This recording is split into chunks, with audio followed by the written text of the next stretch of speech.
Hi, folks. Welcome. I'm Rob Koplowitz, and I'm here today with John Rymer. Hey, John, how are you? I'm terrific, Rob. Great to be with you once again here on our podcast. Well, we'll be the judge of whether or not you're terrific. Hey, John, we go back a little bit, you and I, Yeah. and you. I don't know if you know this about me, but I'm a very nostalgic person. Right? I like nostalgia. I'm wearing my Hence the shirt. Candlestick Stadium T-shirt. There's a 19. Oh yeah, there's a 1910 Underwood typewriter in the background. There's a turntable over there. There's a poster for Playland at the Beach. Only our San Francisco listeners who've been around for a very long time will understand that. I don't like it when things change. Sorry. And here we find ourselves in the midst of change. And I'm old and I'm crotchety. So one of the things that's changing, and this is particularly sad, one of the things that's changing is it feels like the term low code is going away. And here we find Yep. ourselves with one of the two fathers of low code. So what do you think, John? How do you feel about this? Well, you got to move with the market, Rob. You may not like change. I love change because it means that there's something new. There's a lot of new things for me to learn to understand the change. And I think you're underselling I mean, one of the reasons that you and I have worked as analysts for as long as we have is because we love to learn and we love to learn about new things. And I always used to say when we were at Forrester, used to say to new analysts who came in, questions are your friend. People want to know why. People want to know what's happening. Questions are your friend. If you can help people understand what's happening and why things are changing, you'll get paid. Uh, and, and that's a good thing, but it's also just a lot of fun. So, look, my dad used to say, about things that went away. Hey, he had a good run, and I think the term low code has served us very, very well for more than 10 years. That's a good run. That's a But that's a look, good one. You guys were onto something. I think you're still onto something. I think I don't. I oh think yeah, that I think all we're really talking about here is the term. Our good friend Jessica de Oliveira on one of our podcasts said, "Low code is the lifeboat that vibe coding needs. They just don't know it yet." So let's talk about vibe coding, the elephant in the corner. What everybody's so excited about. What gets you excited about vibe coding, John? well, the dirty little secret is that even though a lot of people have turned away from the term low code, vibe coding is low code. If I'm a developer, I'm a professional developer, a coder, and I use Claude or I use Cursor or one of the vibe coding tools, I am not coding. I am prompting. Now I may end up coding, but I'm not coding. I'm prompting. And even the guys that really study, the professional development community and the professional developer tools and all that, guys like Steve Yegi are out there blogging and saying coding expertise is not going to be that valuable. You have to become more of an architect. You have to become more of a domain expert than an expert in coding. So what does that mean? That's low code for coders, essentially. So what really excites me about it, Rob, is that it's prompting is a new way to express ideas, and it's available to a hell of a lot more people than writing code is.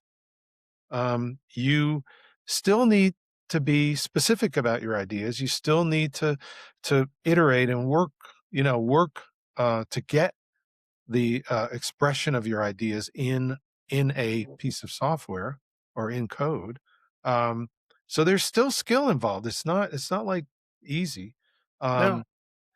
Um, but you and I for years have been studying the inclusion of business people in the creation of solutions for business people. Yep. And boy, does this open up new doors. And that excites me. Yeah, yeah, yeah, and I agree. I think this is. I mean, we've all done it, right? We've all busted these tools out and started developing with them, and we get really excited. Maybe we'll talk about this in a few minutes. A little overexcited, but here's the thing that I think is really cool, and I want to talk a little bit for a moment about these business developers you're talking about, including new people into the process, right? Mhm. Or pro developers, right? Actually, pro developers this applies to as well. Vibe coding is an infinite palette. Tell me what you want, and I will build an application for you that does it. Gosh, how many times did we sit there in waves and say, show us all the templates you're using that get us away from the blank canvas problem, right? I can't really picture it. Can you give me a head start? Can I put all of a sudden you get something that is somewhat baked, not fully baked, but somewhat baked that will do anything you can imagine. What does Nick say? Nick Ford, formerly of Mendix, he's doing some great independent work now. Nick talks about it as ID in a canvas. What's his term? I can't remember. It's so good. It's so good I don't remember it. Nick, I help think us. that's right. Nick also says that one of the downsides of vibe coding is it makes it easier to build yesterday's applications. Yes. That's so one of the challenges for us at Analysis.Tech, Rob, and we know this is um, by applying AI to software development. Sure, we can make certain things faster. Going from idea to concept can be faster than it could be even with visual low code tools, which is great. But if we're just going to build yesterday's applications faster, the old yesterday's old crufty code faster, um, we got to do better than that. What's the point? One of the things I'm really curious about, and again, questions are our friend, is how do applications change when AI is baked into them? The- ha- I mean, there They are change. some different models that are bound to emerge. Oh no, I mean, our colleague Francis Carden refers to it as reimagining applications as opposed to automating, as opposed to re-engineering applications. You're reimagining with a different set of a different set of possibilities. Now, some of those possibilities are risky. Some of these possibilities are some pretty sharp tools that need to be managed correctly. Using probabilistic outcomes in the context of an application or a process needs to be understood, needs to Mhm, be managed. You need to know how where you properly applied. It mhm. gives you the opportunity to rethink how things are done in a very significant way. And by the way, those business people that are now more deeply involved, they are not constrained by the same thoughts about coding that our pro developers were. They think about terms and they think about the world in terms of infinite possibilities already. So it's super cool. It's really exciting. It really does push forward the work that you and Clay Richardson did way back when around why we were doing low code. But there Yes. is sort of a fundamental division that I think you pointed to, which is tools like Claude and Cursor are still going to be the domain of professional developers, right? Maybe the front end requirements gathering and some of that piece changes, and that can be powerful. I don't want to discount it, but the idea of going after that long tail of automation and empowering the business user to actually imagine, build, deploy applications. That was the dream of low code. It feels like vibe coding pushes that forward. And it feels like many of the things that you and Clay described in your low code work and the work that Clay started and I later worked on around digital process automation, around deploying to a model, around deploying the application eventually to a platform, still remains highly relevant. In fact, maybe more relevant than ever. Absolutely. If model is a really overloaded term, but I think I agree with you.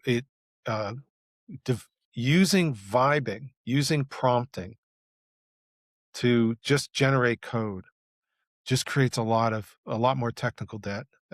People are trying to get away from that, particularly if you've got, you know, 5x the number of people vibing as you used to have doing code. You're going to end up with enormous amounts of debt to be maintained. If you generate a model instead, that is far more maintainable. It's over time because, I mean, software applications, the pace of change, once an application is delivered, the pace of modifications isn't slowing down, it's speeding up. And if you generate a model first and then generate from that model the application, whether it be expressed in code or whether it's metadata executing on an engine of some sort, that's the point. Who cares? The model is what has the durable value, and the model is what protects you from or sustains you through change. And so at the same time, people are walking away from, you know, the term low code. They're also walking away from things like BPMN and DMN, which are mature ways to express process models and decision models.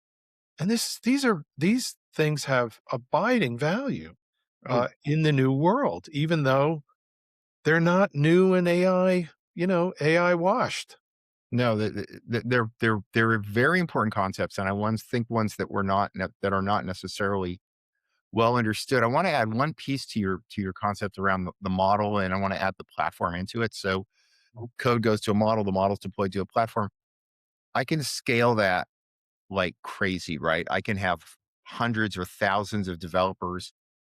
And if I'm deploying to a model, I can have governance within the model. I can have governance as I deploy to the platform. I have maintainability in both. And all of a sudden I say, you know, I can actually be pretty confident with some, you know, with some governance in place and some guardrails in place that I can open the aperture to a lot more developers, right? So Mhm. scale is important, right? Especially as we're not talking about professional developers. But I want to hit on your concept on your comments about BPMN and DMN as well, right? So this is what's coming to the forefront. So here's the other thing that's getting washed. Everything's AI washed and everything's orchestration washed. And granted, orchestration can be an easily abused term, but at Analysis.Tech, we put a stake in the ground very early on that said orchestration is about building and maintaining applications that are long running, that consume disparate technologies, consume from disparate data sources, and are managed through a model with state management included. It's a pretty specific, nerdy definition, but it's what certain classes of vendors do, right? And some of them do it based against the BPMN model, and some of them have sort of massaged or divorced themselves from the BPN model. But that is a difficult technology to build and manage. And in a world where I'm going to mix deterministic and probabilistic technologies, I want to plug in an AI service, I want to have an agent run, I want to take the payload that agent produces and bring it up to a next step. It is a very, very difficult technology to build. Mhm. And I think one of the areas that I've of concern to me is outside of the traditional process automation and most of the low code vendors in the space, a lot of the new vendors don't even understand what we're talking about here. They're very, very smart people and they're doing a lot of amazing things. But some of them don't even understand the concept of state management orchestration, disparate technology integration, and management of that against a long running process. They're Don't throw out your claims management system quite yet. Right. This is Rob, I think this is so important. What you described, and I again, we're not disparaging, Cursor or Replit or, We uh, love them. I They're mean, Pro Tools. We've they're always loved doing Pro Tools. We've never said Pro Tools are dying. We've always said yeah, there's another thing called low code, and there's still another thing that deploys to a model and a platform, right? right. You and I mean, this is something that drives me nuts I'm an old man now, but how many generations of technology have I seen where the new technology and the old technology are treated like zero-sum games? And Right. you can only do the new and you cannot do the old anymore. You can't do the established anymore. This is silly. Fortunately, in the conversations I've been having with customers, they get this. I mean, they're not dropping everything and moving everything to AI. That's not practical at all. And anyway, I hope we have a more sensible conversation about AI and low code, as an industry. But anyway, where you back to your point, Yeah. if if you if if you only are focused on if you primarily are focused getting from idea to concept, you're going to end up rebuilding a lot of older patterns. And I think what you're highlighting with orchestration, with the emphasis on orchestration, is the newer application patterns that are coming into play, and uh, the newer architectural patterns where there's a lot more integration with data from multiple sources, and there are hybrids of AI functions, AI influence functions, and deterministic old style functions. This Um, is this is a case management pattern. This is a process pattern. I need to move it along. When this step happens, do the next step. This next step could be done through a decision management system that exists and is and it's low risk, and I already own it, and is yep, exactly the way you should do it. The next step might require a broader aperture of something that can be handled through an agent. A probabilistic outcome is acceptable. I've done the risk analysis, and it's fine. It brings you back a payload. The next step is a case management pattern. It needs to be seen by these people. It needs intervention by these people. The next step is on and on and on. An RPA bot takes a step. This is how our complicated, sophisticated systems work. And AI is going to greatly enhance the quality of these things when properly applied. But I keep coming back to good old fashioned orchestration in a pretty stringent form. yep. When Is going to be necessary. really important here. So we've got models, we've got platforms, we've got all of the underpinnings of the stuff. So the stuff that you and Clay kind of worked on all those years ago, really, in terms of like the traditional folks that we would have called low code and digital process automation vendors, what has happened is a really cool new way to introduce and develop code or develop functionality into those environments, right? Yep, yep. Yeah. And So they're all doing it.